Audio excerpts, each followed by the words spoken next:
ሰላም ጤና ይስጥልን የአሻም ተከታታዮች እንደምን አላችሁ? ለዛሬ ዕለተ አርብ መጋቢት 5 ቀን 2017 ዓ.ም ያዝንላችሁ የአሻም 7 ዜናዎቻችን የሚያልፉበት ሰዓት ላይ ደርሰናል።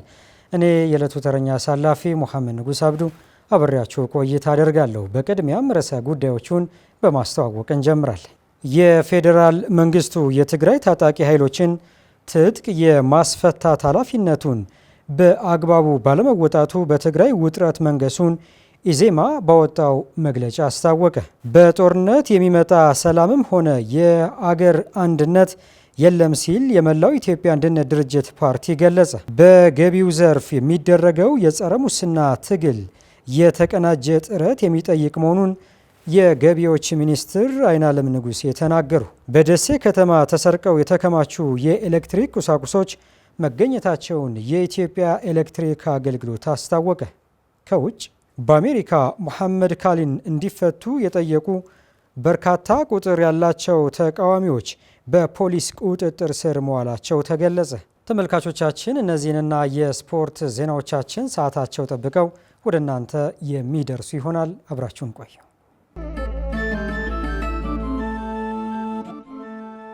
የፌዴራል መንግስቱ የትግራይ ታጣቂ ኃይሎችን ትጥቅ የማስፈታት ኃላፊነቱን በአግባቡ ባለመወጣቱ በትግራይ ውጥረት መንገሱን ኢዜማ ባወጣው መግለጫ አስታወቀ። ፓርቲው በመግለጫው ፌዴራል መንግስቱ በትግራይ ክልል የሚታየውን ውጥረት በአስቸኳይ ሊያስቆም ይገባል ብሏል። ተጨማሪ አለ።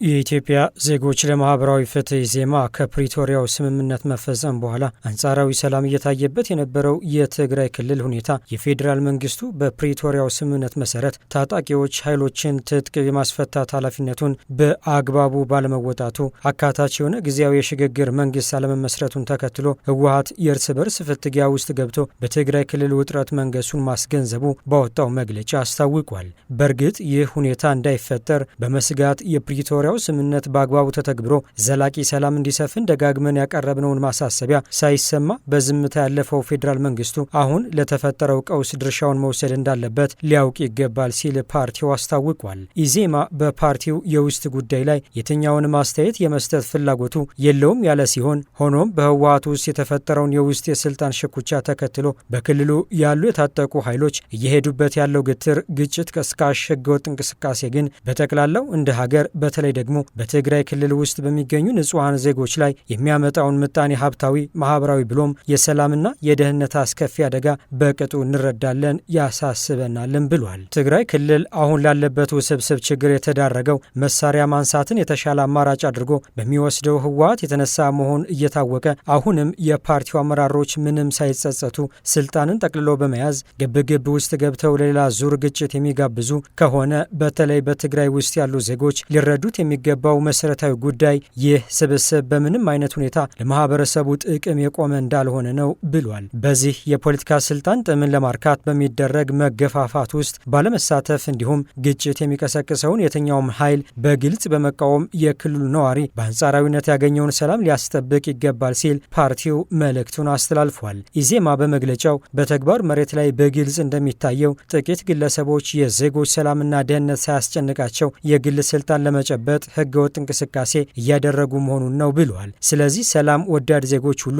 በአንድ ላይ በመቆም ይህ ቡድን ከድርጊቱ እንዲቆጠብ ማስጠንቀቅ፣ ደግሞም የትኛውንም ጸባጫሪ ተግባሮች ላይ ባለመሳተፍ የህዝብ ድጋፍ እንደሌለው ማሳየት አስፈላጊ ነው ብሎ እንደሚያምንም ገልጿል። በተለይ የፌዴራል መንግስቱ ጉዳዩ እዚህ ደረጃ ከመድረሱ በፊት በክልሉ የተፈጠረው ትርምስ በሰላማዊና ህጋዊ መንገድ ሊያስቆም ሲገባ ይህ አለማድረጉ ሳያንስ አሁንም ራሱን እንደ ሩቅ ተመልካች በመቁጠር በጉዳዩ ላይ ተጨባጭ መፍትሄ እንዲመጣ አለመስራቱ ብሎም የፕሪቶሪያው ስምምነትን በአግባቡ እንዲፈጸም ባለማድረጉ ንጹሐን ዜጎች በህይወታቸውና በአካላቸው ዋጋ የከፈሉ መምጣቱን ተገቢነት የሌለው ተግባር መሆኑን አውቆ አሁንም ለጉዳዩ ተገቢ ትኩረት በመስጠት ዘላቂ ሰላም እንዲመጣ በሚያስችል ህጋዊና ሰላማዊ መንገድ ብቻ የመንግስትነት ሚናውን እንዲወጣ በመግለጫው ጥሪውን አስተላልፏል። ይህ በእንዲህ እንዳለ የትግራይ ክልል ጊዜያዊ አስተዳደር ፕሬዚዳንት ጌታቸው ረዳ በትላንትናው ዕለት በአዲስ አበባ ለመገናኛ ብዙሃን በሰጡት መግለጫ ለፌዴራሉ መንግስት በግልጽ ያደረግነው ጥሪ የለም ሲሉ መናገራቸው ይታወሳል።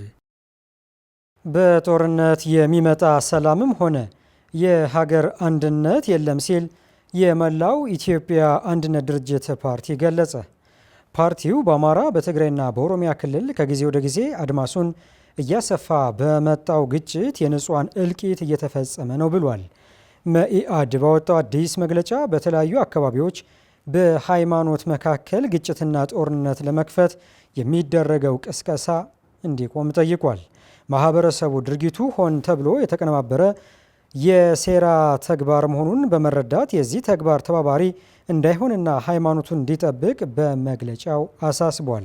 ፓርቲው በማይናማርና በተለያዩ ሀገራት እየተሰቃዩ የሚገኙ ዜጎች አስቸኳይ መንግስታዊ ድጋፍ እንዲደረግላቸውም ጠይቋል።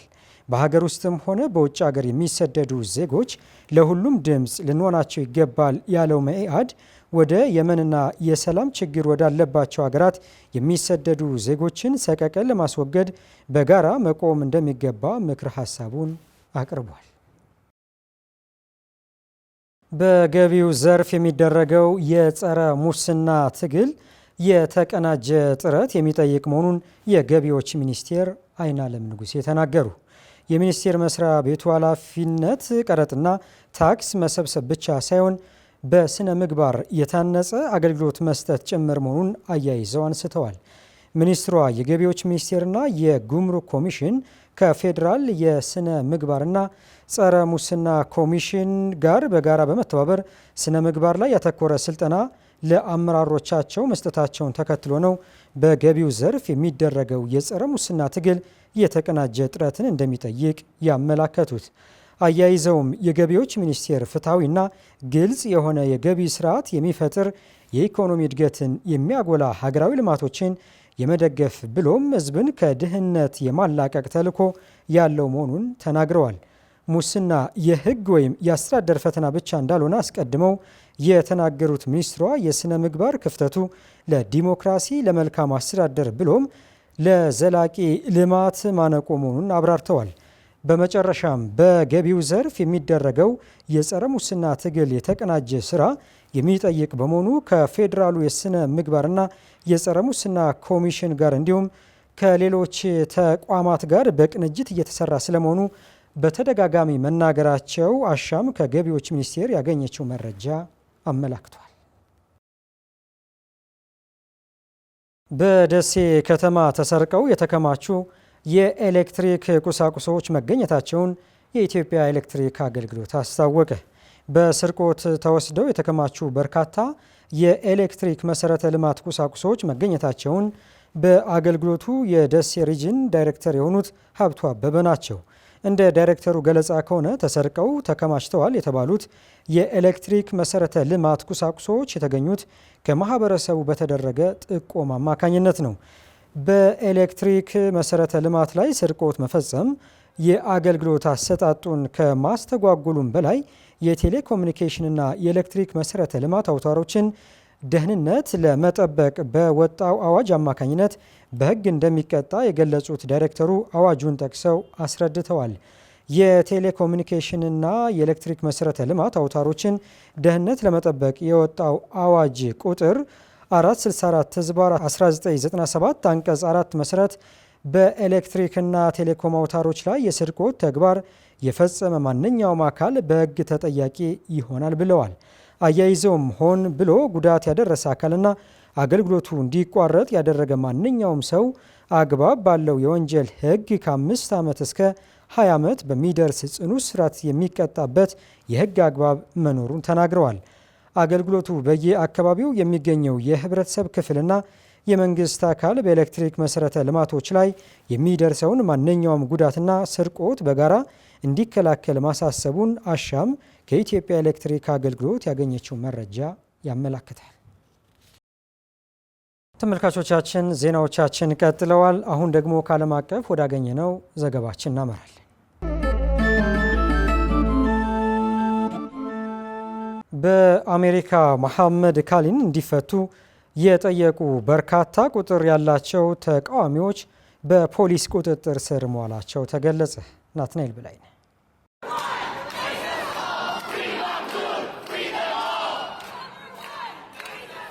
በኮሎምቢያ ዩኒቨርሲቲ የፍልስጤም ደጋፊ ሰልፎች ጋር በመተባበር በፖሊስ ተይዞ የነበረውን ፍልስጤማዊ አክቲቪስት መሐሙድ ካሊልን በቁጥጥር ስር ለመዋል በማንሃተን ኒውዮርክ በትራምፕ ታወር ተቃዋሚዎች ከተሰበሰቡና ተቃውሟቸውን ከገለጹ በኋላ ወደ 100 የሚጠጉ ሰዎች ታስረዋል።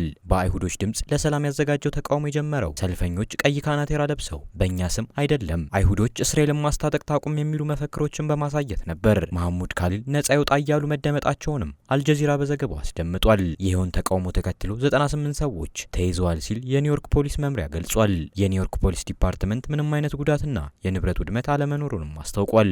የኒውዮርክ ፖሊስ ዲፓርትመንትን ሰላማዊ ሰልፈኞችን ለመያዝ ወደ ሰልፉ ሲገባ በአንድነት የተቃወሙት ሲሆን ፍልስጤምን ነጻ አውጡ ሲሉ መደመጣቸውን ዘገባዎች አመላክተዋል። ተቃውሞ የተደረገው የትራምፕ አስተዳደር የመኖሪያ ፈቃዱን ከሰረዘና ካሊል በኒውዮርክ በሚገኘው መኖሪያ ቤቱ በፌዴራል ፖሊሶች ከታሰረ ከቀናት በኋላ ነው። ትራምፕ በትሩዝ ሶሻል በለጠፉት ጽሑፍ ሽብርተኝነትን የምትደግፉ ከሆነ የእናንተን መገኘት ከሀገራዊና የውጭ ፖሊሲ ጥቅማችን ጋር የሚጻረር ነው ብለዋል። አክለውም እዚህ ሀገር ላይ ምንም አይነት አቀባበል አይደረግላችሁም ሲሉ ተደምጠዋል። ኮሎምቢያ ዩኒቨርሲቲ በሚያዝያ 24 በሃሚልተን አዳራሽ ራሳቸውን ከልለው ለቀናት የተቀመጡ ተማሪዎችን ማባረር፣ ማገድ ወይም ለጊዜው ዲግሪያቸውን እንደሰረዘ ተገልጿል። የተማሪዎች ጥምረት ዩኒቨርሲቲው ከእስራኤል ጋር ያለውን የገንዘብ ግንኙነት እንዲያቆምና በጋዛ የተኩስ አቁም እንዲደረግ ጥሪ አቅርቧል። በአይነቱ የመጀመሪያ የሚመስለው የካሊል ጉዳይ የትራምፕ አስተዳደር የውጭ ተማሪዎችን ኢላማ ሲያደርግ የፍልስጤም ደጋፊ የሆኑ የኮሌጅ ሰልፎችን መቃወሙን አመላካች ነው ተብሏል። የትራምፕ አስተዳደር ለእነዚህ ተቃውሞዎች ያለውን አለመፈለግ አልደበቀም። የኢሚግሬሽን ሕግን በማጥበቅ ግን በተቃውሞ የተሳተፉ ዜግነት የሌላቸውን ሰዎች ለመቅጣት ደጋግሞ ዝቷል ሲሉ የካሊል ጠበቆች ተናግረዋል። የካሊል ጠበቃ የዩናይትድ ስቴትስ መንግስት በደንበኛዋ ላይ ለፍልስጤማውያን ደግፈው በመናገራቸው አጸፋቸውን እንደመለሰላቸውና የመናገር መብቱን በመጠቀማቸው ብቻ ታስሯል ብለዋል። በሶሪያ ያደገው ፍልስጤማዊ ስደተኛ ካሊል በኮሎምቢያ ዩኒቨርሲቲ የዓለም አቀፍና የህዝብ ጉዳዮች ትምህርት ቤት የድህረ ምረቃ ትምህርቱን እየተከታተለ ነበር። ተማሪዎች በዩኒቨርሲቲ ውስጥ ተቃውሞ ማሰማት ከጀመሩ በኋላ ካሊል ከትምህርት ቤቱ አስተዳዳሪዎች ጋር በተደረገው ውይይት የተማሪ ቡድኖችን ጥምረት ለመወከል ጥረት መደረጉ ተመላክቷል። አንድ የፌዴራል ዳኛ ካሊልን ከአሜሪካ እንዳይወጡ የከለከሉት ሲሆን በሉዊዚያና ውስጥ በእስር ቤት ይገኛል ተብሏል። ለክስ ሂደቱ ወደ ኒውዮርክ እንዲዘዋወርና የ8 ወር ነፍሰ ጡር ከሆነችው ሚስቱ ጋር እንዲቀራረብም ጠበቆቹ ጠይቀዋል። የካሊል ጠበቃ ራምዚ ካሴም ትናንት በፍርድ ቤት ችሎት ላይ የፍልስጤም መብትን ለማስከበር ባደረጉት ጠበቅነት ማንነታቸው ተለይቶ ኢላማ ተደርገዋል፣ ታስረዋል፣ አሁን ደግሞ ከሀገር ለማባረር እንቅስቃሴ የተደረገ ነው ብለዋል። የነጩ ቤተ መንግስት ቃል አቀባይ ካሮሊን ሌቪት በዩናይትድ ስቴትስ የውጭ ጉዳይ ሚኒስትር የውጭ ጉዳይ ፖሊሲና የብሔራዊ ደህንነት ጥቅም ተቃዋሚ ናቸው የተባሉትን ሰዎች የመኖሪያ ፍቃድ ቢኖራቸውም ሀገር እንዲባረሩ በሚፈቅደው ሕግ መሰረት ካሊል ሊባረር እንደሚችል ለጋዜጠኞች ተናግረዋል። ምንም አይነት ማስረጃ ባያቀርቡም ሌቪት ካሊል አሸባሪዎችን ይደግፋል የሚለውን አባባል ደግመውታል። ትራምፕ በበኩላቸው የካሊል መታሰር ከመጪዎቹ ብዙዎቹ የመጀመሪያ ነው ብለዋል። ዝርዝር ዘገባውን ስናዘጋጅ አልጀዚራና ሲኤንኤንን በእማኝነት ተጠቅመናል። ተመልካቾቻችን ዜናዎቻችን ከመቋጨታችን በፊት በድጋሜ ርዕሰ ጉዳዮቹን እናስታውሳችሁ።